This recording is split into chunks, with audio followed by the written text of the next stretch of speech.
Assalamualaikum warahmatullahi wabarakatuh. Perkenalkan, nama saya Latifah Syahrul dengan NIM 19010069. Akan mempresentasikan tugas akhir saya, yaitu inovasi pembelajaran biologi, yaitu tentang penerapan model pembelajaran problem based learning berbasis Kahoot untuk meningkatkan hasil belajar siswa di MAN 3 Kota Padang. Yang pertama ada latar belakang. Belajar dapat didefinisikan sebagai suatu proses tingkah laku yang ditimbulkan atau diperbaiki melalui serentetan reaksi dan situasi atau rangsangan yang terjadi. Guru di kelas masih berperan sebagai pusat pembelajaran dan siswa dibiarkan duduk, mendengar, catat, dan hafalan. Siswa di kelas tidak dibiasakan untuk belajar secara aktif. Guru belum maksimal dalam menggunakan model yang tepat untuk melibatkan siswa secara langsung, sehingga aktivitas belajar siswa yang rendah berpengaruh terhadap hasil belajar yang cenderung rendah juga. Berdasarkan hasil belajar yang sudah diamati pada siswa kelas 11 IPA di MAN 3 Kota Padang, ditemukan beberapa masalah dalam proses pembelajaran, di antaranya yaitu banyaknya siswa yang tidak begitu memperhatikan penjelasan guru, mengganggu teman sebelahnya, dan ada pula yang mengantuk ataupun tidur di kelas. Faktor penyebab ini terjadi karena proses pembelajaran yang dirancang oleh guru masih belum efektif dari segi model pembelajaran, metode pembelajaran, maupun media pembelajaran yang tidak menarik minat siswa. Kemudian, hasil wawancara penulis dengan guru pamong, yaitu salah satu guru mata pembelajaran biologi di MAN 3 Kota Padang, diperoleh informasi bahwa siswa tidak memperhatikan guru yang ditunjukkan dengan adanya beberapa siswa yang main-main sendiri. Ada yang tidur dan terkadang main HP karena di MAN 3 Kota Padang, siswa dibebaskan untuk membawa HP dalam proses pembelajaran dengan tujuan dapat digunakan sebagai sumber belajar. Namun hal ini banyak disalahgunakan oleh siswa. HP yang mereka bawa untuk main-main saja. Hal ini tentunya tidak menunjukkan sikap ilmiah seorang siswa dalam pembelajaran biologi. Walau sebenarnya dalam proses pembelajaran, guru memang sudah melakukan penilaian sikap siswa, tapi guru tidak pernah memperhatikan sikap ilmiah pada saat proses belajar mengajar. Seharusnya dalam kegiatan belajar, sikap ilmiah penting untuk diperhatikan, terlebih bahwa biologi sebagai salah satu proses yang merupakan serangkaian proses ilmiah yang dilakukan dalam menemukan pengetahuan tentang materi. Hal ini tentunya membutuhkan sikap ilmiah dalam memperbaiki biologi. Selain itu, disebabkan oleh faktor yang berasal dari siswa seperti sikap dan minat mereka terhadap pembelajaran biologi. Mereka beranggapan bahwa pembelajaran biologi itu sulit, sehingga siswa merasa jenuh dan kurang serius dalam mengikuti proses pembelajaran.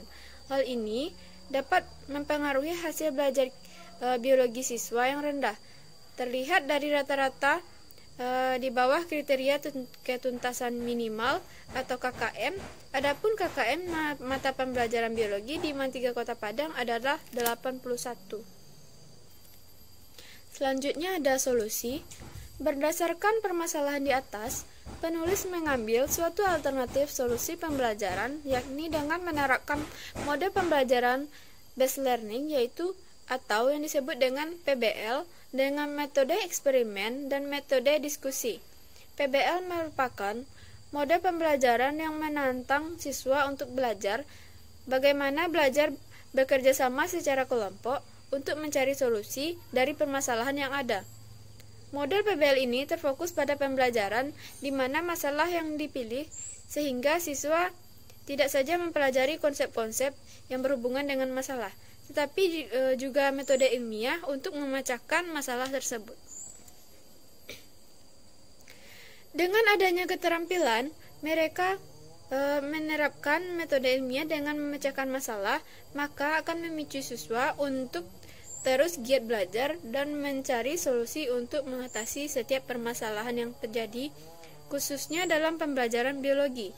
Dengan demikian, diharapkan siswa dapat belajar dengan baik dan berpengaruh pada hasil belajar siswa. Keterlibatan aktif siswa dalam proses pembelajaran dapat dilakukan dengan menerapkan strategi dan model pembelajaran yang tepat. Hal ini didukung oleh penelitian yang dilakukan oleh model pembelajaran PBL berpengaruh signifikan terhadap hasil belajar biologi siswa, yaitu Suswati tahun 2021. Berpikir kritis juga dapat ditingkatkan dengan model pembelajaran PBL ini dalam proses pembelajaran atau education 2021. Siswa aktif dalam pembelajaran dapat terjadi jika siswa tersebut mempunyai motivasi tinggi dalam mengikuti proses pembelajaran di kelas. Keterampilan pada abad 21 menuntut dan mendorong setiap pendidik, yaitu guru, untuk menciptakan kondisi dan proses pembelajaran yang berpusat pada siswa dan lebih menitikberatkan pada aktivitas siswa secara aktif. Keterlibatan siswa dalam proses pembelajaran dapat dikombinasikan selain dengan PBL, yaitu dengan mengadakan kuis interaktif melalui game Kahoot. Diharapkan dengan adanya game Kahoot ini dapat menyebabkan siswa aktif karena pembelajaran itu menjadi menyenangkan, dapat mencapai tujuan yaitu meningkatkan hasil belajar siswa. Selanjutnya ada gagasan inovasi. Problem Based Learning atau PBL adalah suatu proses pembelajaran yang melibatkan siswa untuk memecahkan masalah melalui tahap-tahapan model ilmiah sehingga siswa dapat mempelajari pengetahuan yang berhubungan dengan masalah tersebut dan sekaligus memiliki keterampilan untuk memecahkan masalah. Problem Based Learning atau PBL yaitu pembelajaran berbasis masalah sebagai suatu pendekatan pembelajaran yang menggunakan masalah dunia nyata sebagai suatu konteks bagi siswa untuk belajar tentang cara berpikir kritis dan keterampilan memecahkan masalah, serta untuk memperoleh pengetahuan dan konsep yang esensial dari materi pembelajaran. Sintaks atau langkah kerja model problem-based learning yaitu meliputi tahapannya, yaitu yang pertama ada orientasi peserta didik pada masalah. Yang kedua, mengkoordinasikan peserta didik untuk belajar. Yang ketiga, membimbing penyelidikan individu maupun kelompok. Yang keempat, membimbing penyelidikan. Yang keempat, mengembangkan dan menyajikan hasil karya. Dan yang kelima, menganalisis dan mengevaluasi proses pemecahan masalah. Pada tahapan menganalisis dan mengevaluasi masalah, penulis melakukan inovasi yaitu pada pelaksanaan kuis. Biasanya dilakukan kuis dengan cara ditulis langsung pada buku. Inovasi yang penulis lakukan yaitu melaksanakan kuis dengan menggunakan HP, yaitu pada aplikasi Kahoot. Kahoot merupakan website edukatif yang pada awalnya diinisiasikan oleh John Brandjeni, Broker, dan Martin Versvik dalam sebuah joint project dengan Norwegian University of Technology and Science pada Maret 2013. Pada bulan September 2013, Kahoot dibuka secara untuk publik.